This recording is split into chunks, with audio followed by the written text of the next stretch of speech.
آگے سورہ بقرہ میں اللہ تبارک و تعالی نے بنی اسرائیل پر کی جانے والی نعمتوں کا جو بیان فرمایا ہے اس میں مختلف واقعات کی طرف اشارے کیے گئے ہیں، اور اس صورت میں جو ان واقعات کی طرف اشارے کیے گئے ہیں وہ بڑے مختصر لفظوں میں کیے گئے ہیں۔ ان واقعات کی پوری تفصیل بیان نہیں کی گئی، اس لیے کہ وہ واقعات دوسری جگہ یا تو بیان ہوئے ہیں یا بنی اسرائیل کے درمیان مشہور و معروف تھے، اس لیے تفصیل اس کی نہیں آئی۔ تو مناسب ہوگا کہ ان جزیات میں داخل ہونے سے پہلے ایک مختصر تشریح ان واقعات کی اور ان کے تاریخ تسلسل کی کر دی جائے، تاکہ جہاں جہاں ان واقعات کی طرف اشارہ آ رہا ہے اس کو اس کے صحیح پس منظر میں سمجھا جا سکے۔ صورتحال یہ ہے کہ حضرت یوسف علیہ السلام کے زمانے سے بنو اسرائیل اپنے اصل وطن یعنی فلسطین سے مصر کی طرف منتقل ہو گئے تھے، اور شروع میں چونکہ حضرت یوسف علیہ السلام ہی کی ایک طرح سے حکومت قائم تھی، لہذا وہ بڑی خوشحال زندگی وہاں پر گزارتے رہے، لیکن رفتہ رفتہ حضرت یوسف علیہ السلام کی وفات کے بعد پھر حکومتیں مختلف فرعونوں کی طرف منتقل ہوتی چلی گئیں، اور بنی اسرائیل چونکہ وہاں پر اجنبی تھے اور دوسرے ملک سے آئے تھے، اس لیے ان کے ساتھ وہاں کے مقامی باشندوں کا سلوک اچھا نہ رہا، یہاں تک کہ وہ فرعون پیدا ہوا جو حضرت موسیٰ علیہ السلام کے زمانے میں تھا۔ اس فرعون نے بنی اسرائیل کے اوپر ظلم و ستم کا سلسلہ زیادہ شدید کر دیا، اور جس کی وجہ یہ بیان کی جاتی ہے کہ کسی نجومی نے اس فرعون کے سامنے یہ پیشین گوئی کی تھی کہ تمہاری حکومت کا خاتمہ بنی اسرائیل کے کسی فرد کے ذریعے ہوگا۔ جب اس کو اس پیشین گوئی پر یقین آیا تو اس نے یہ حکم جاری کر دیا کہ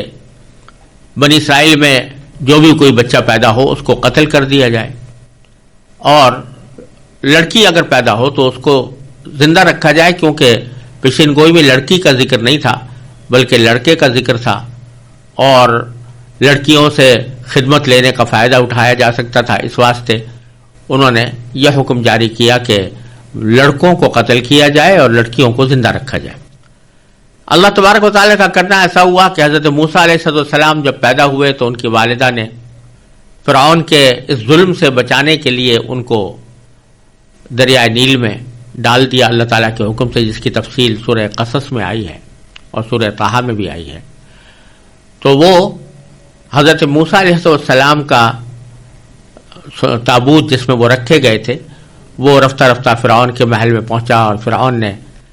اس کو بھی قتل کرنا چاہا، لیکن اس کی بیوی نے اس کو روکا اور کہا کہ اس کو ہم اپنا بیٹا بنا لیں گے۔ حضرت موسیٰ علیہ السلام اس طرح پلے بڑھے اور جوان ہوئے، یہاں تک کہ اللہ تبارک و تعالیٰ نے ان کو پیغمبر بنایا، جس کی پوری تفصیل انشاءاللہ سورہ قصص وغیرہ میں آئے گی۔ پیغمبر بننے کے بعد حضرت موسیٰ علیہ السلام نے فرعون کو دعوت دی کہ وہ اسلام قبول کرے اور حضرت موسیٰ علیہ السلام پر ایمان لائے، اور بنی اسرائیل پر جو ظلم و ستم اس نے ڈھایا ہوا ہے اس سے ان کو نجات دے کر ان کو اپنے اصل وطن فلسطین میں جانے کی اجازت دے دے۔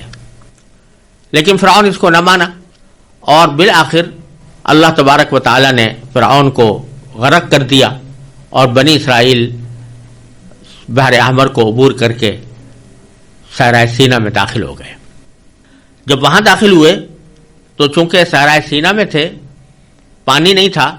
تو اللہ تبارک و تعالیٰ کے حکم سے معجزاتی طور پر پتھروں سے پانی پیدا کیا گیا، جس کی تفصیل سورہ بقرہ میں آنے والی ہے۔ اور پھر یہ ہوا کہ بنی اسرائیل کو اللہ تبارک و تعالیٰ نے یہ حکم دیا کہ اب تمہیں حضرت موسیٰ علیہ السلام کی سرپرستی حاصل ہے، تو اس سرپرستی سے فائدہ اٹھاتے ہوئے تم فلسطین کے اوپر جا کر حملہ کرو اور اس فلسطین کو اپنے قبضے میں لاؤ، جو اس وقت ایک دوسری قوم عمالقہ کے تسلط میں ہے، اور جہاد کر کے اس کو اپنے لیے حاصل کرو. لیکن چونکہ عمالقہ کی قوم جو فلسطین پر قابض تھی وہ بڑی قداور تھی اور بہت مضبوط سمجھی جاتی تھی، تو بنی اسرائیل نے اس حکم کو ماننے سے انکار کر دیا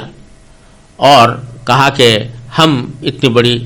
طاقت والی قوم سے جا کر لڑ نہیں سکتے. کیونکہ انہوں نے یہ نافرمانی کی تو اللہ تبارک و تعالیٰ نے ان کو یہ حکم دیا کہ اس نافرمانی کے نتیجے میں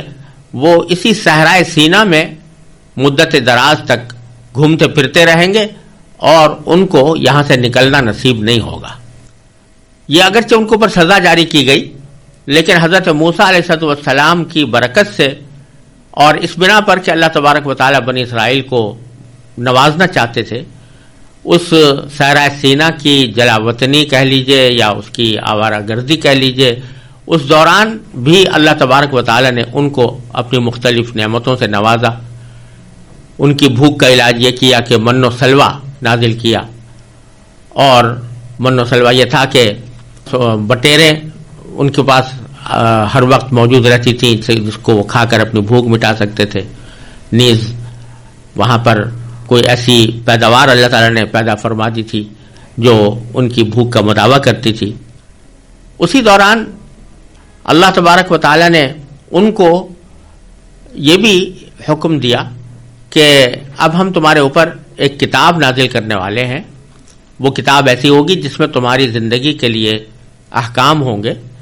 اور اس کو حاصل کرنے کے لیے حضرت موسیٰ علیہ السلام کو یہ حکم دیا کہ وہ کوہ طور پر آ کر اعتکاف فرمائیں. چنانچہ حضرت موسیٰ علیہ السلام نے جا کر کوہ طور پر اعتکاف کیا، اور وہاں پر اللہ تبارک و تعالیٰ نے ان کو تورات عطا فرمائی جو آسمانی کتاب تھی اور جس میں بنی اسرائیل کے لیے زندگی گزارنے کے طریقے بیان ہوئے تھے. جب حضرت موسیٰ علیہ السلام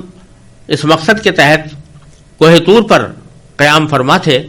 اسی دوران بنی اسرائیل کے اندر ایک شخص جو سامری کہلاتا تھا، اس نے یہ حرکت کی کہ ایک مصنوعی طور پر ایک جعلی قسم کا بچھڑا بنایا اور بنی اسرائیل کو اس بات پر آمادہ کیا کہ یہ در حقیقت تمہارا معبود ہے. موسیٰ علیہ السلام سے غلطی ہو گئی اور انہوں نے تمہیں اس معبود کا پتہ نہیں بتایا، تو تم اب اس کی عبادت کرو. جب حضرت موسیٰ علیہ السلام تورات لے کر واپس بنی اسرائیل کے پاس آئے اور یہ ماجرا دیکھا کہ لوگوں نے بچھڑے کی پرستش شروع کر دی ہے، تو حضرت موسیٰ علیہ السلام بڑے ناراض ہوئے اور انہوں نے لوگوں کو بتایا کہ یہ در حقیقت ایک ایسا بچھڑا ہے کہ جس میں نہ کوئی نفع پہنچانے کی طاقت ہے نہ نقصان پہنچانے کی طاقت ہے، یہ محض ایک جعلی قسم کی چیز ہے اور تمہیں اس سے توبہ کرنی چاہیے. جب اللہ تبارک و تعالیٰ کے سامنے درخواست کی گئی کہ وہ اس گناہ کو معاف کر دیں، تو اللہ تبارک و تعالیٰ نے یہ حکم دیا کہ اس کی توبہ اس طرح ہوگی کہ جو لوگ بچھڑے کی عبادت میں شریک تھے ان کو وہ لوگ قتل کریں جو بچھڑے کی عبادت میں شریک نہیں تھے. چنانچہ اس کے نتیجے میں بہت سے بنی اسرائیل کو قتل کیا گیا. اس کے بعد جب تورات حضرت بنی اسرائیل کے سامنے پیش کی گئی تو تورات کو دیکھ کر چونکہ اس میں کچھ ان کو احکام سخت معلوم ہوئے، تو انہوں نے کہا کہ ہم تو اس وقت تک اس کو نہیں مانیں گے جب تک کہ اللہ تعالیٰ کو ہم آنکھوں سے نہ دیکھ لیں. اس کے نتیجے میں اللہ تبارک و تعالیٰ نے ان کو ایک زوردار کڑکے سے متنبہ فرمایا اور کوہ طور کو بھی اس طرح کوہ طور کے اندر ایسا زلزلہ پیدا فرمایا جس سے ان کو یہ محسوس ہونے لگا کہ اگر ہم تورات کو نہ مانیں گے تو یہ پہاڑ ہم پر گر پڑے گا. اس کے بعد انہوں نے تورات کو تسلیم کیا، لیکن اس کے باوجود تورات کے احکام پر پوری طرح عمل پیرا نہ ہوئے اور تورات کے بہت سے احکام جو ان کو دیے گئے تھے ان کی وہ خلاف ورزی کرتے رہے، یہاں تک کہ حضرت موسیٰ علیہ السلام کی اسی حالت میں صحرائے سینا کے اندر وفات ہو گئی. اور حضرت موسیٰ علیہ السلام کے بعد حضرت یوشع علیہ السلام پیغمبر بنے اور ان کی بھی ان لوگوں نے نافرمانیاں کرنی شروع کی. یہ ہے واقعات کا وہ پس منظر جس میں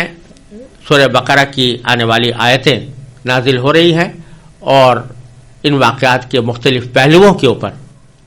تبصرہ بھی فرمایا گیا ہے، ان کی طرف اشارہ بھی کیا گیا ہے۔ اس پس منظر کو مد نظر رکھتے ہوئے اب ہم ان آیات کے اوپر غور کرتے ہیں۔ آگے باری تعالی ارشاد فرماتے ہیں، وَإِذْ نَجَّيْنَاكُمْ مِنْ آلِ فِرْعَوْنَ يَسُومُونَكُمْ سُوءَ الْعَذَابِ يُذَبِّحُونَ أَبْنَاءَكُمْ وَيَسْتَحْيُونَ نِسَاءَكُمْ وَفِي ذَلِكُمْ بَلَاءٌ مِّن رَّبِّكُمْ عَظِيمٌ۔ اور وہ وقت یاد کرو جب ہم نے تم کو فرعون کے لوگوں سے نجات دی جو تمہیں بڑا عذاب دیتے تھے، تمہارے بیٹوں کو ذبح کر ڈالتے اور تمہاری عورتوں کو زندہ رکھتے تھے، اور اس ساری صورتحال میں تمہارے پروردگار کی طرف سے تمہارا بڑا امتحان تھا۔ اس آیت میں اللہ تبارک و تعالی نے اس واقعے کی طرف اشارہ فرمایا ہے کہ جس کا ذکر میں نے خلاصے کے طور پر پہلے کیا کہ فرعون نے بنی اسرائیل کے تمام مذکر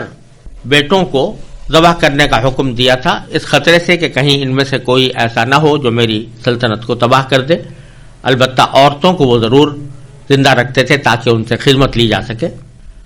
اللہ تبارک و تعالیٰ اس واقعے کا ذکر کر کے فرما رہے ہیں کہ دیکھو تمہارے لیے کتنی بڑی مصیبت تھی کہ تمہاری اولاد جو بھی پیدا ہوتی اسے قتل کر دیا جاتا تھا، لیکن اللہ تبارک و تعالیٰ نے ایسا انتظام فرمایا کہ تم اس مصیبت سے نجات پا گئے۔ نجات کس طرح پا گئے اس کا ذکر یہ ہے، وَإِذْ فَرَقْنَا بِكُمُ الْبَحْرَ فَأَنْجَيْنَاكُمْ وَأَغْرَقْنَا آلَ فِرْعَوْنَ وَأَنْتُمْ تَنْظُرُونَ۔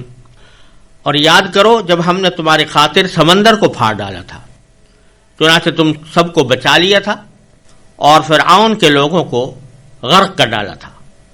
جبکہ تم یہ سارا نظارہ دیکھ رہے تھے۔ یہ واقعہ اس طرح ہوا تھا کہ جب حضرت موسیٰ علیہ السلام اللہ تعالیٰ کے حکم سے بنی اسرائیل کو مصر سے لے کر چلے تو فرعون کے لشکر نے ان کا پیچھا کیا، لیکن حضرت موسیٰ علیہ السلام آگے آگے تھے، فرعون کا لشکر ان کے پیچھے پیچھے تھا۔ فرعون کا لشکر جب سمندر کے قریب پہنچا تو اس وقت اللہ تبارک و تعالیٰ نے حضرت موسیٰ علیہ السلام کو حکم دیا کہ تم اپنا عصا یعنی اپنی لاٹھی سمندر کے اوپر مارو تو تمہارے لیے اس سمندر کے اندر نکلنے کا راستہ پیدا ہو جائے گا۔ چنانچہ ایسا ہی ہوا، حضرت موسیٰ علیہ السلام نے لاٹھی ماری اور حضرت موسیٰ علیہ السلام اور ان کے لشکر کے لیے سمندر کے بیچ میں سے خشک راستہ پیدا ہو گیا۔ اور جیسا کہ دوسری جگہ قرآن کریم میں تفصیل کے ساتھ آیا ہے کہ بنی اسرائیل کے 12 قبیلے تھے، تو ہر قبیلے کے لیے ایک الگ راستہ سمندر کے اندر اس طرح پیدا ہو گیا کہ اس راستے کے دونوں طرف پانی کھڑا ہوا تھا اور بیچ میں خشکی کا راستہ ان کے لیے رکھ دیا گیا تھا، جس سے انہوں نے سمندر کو عبور کر لیا۔ اور فرعون نے جب دیکھا کہ راستے پیدا ہو گئے ہیں اور موسیٰ علیہ السلام کا لشکر اس سے گزر گیا ہے تو وہ یہ سمجھا کہ ہم بھی اس راستے سے فائدہ اٹھا سکتے ہیں، چنانچہ اس نے بھی اپنے لشکر کو سمندر کے اندر ڈالا، لیکن اس موقع پر اللہ تبارک و تعالی نے سمندر کو برابر کر دیا اور جو پانی کھڑا ہوا تھا وہ آپس میں ایک دوسرے سے مل گیا اور اس کے نتیجے میں فرعون اور اس کا لشکر غرق ہو گیا۔ مزید ویڈیوز دیکھنے کے لیے ہمارے چینل کو سبسکرائب کریں۔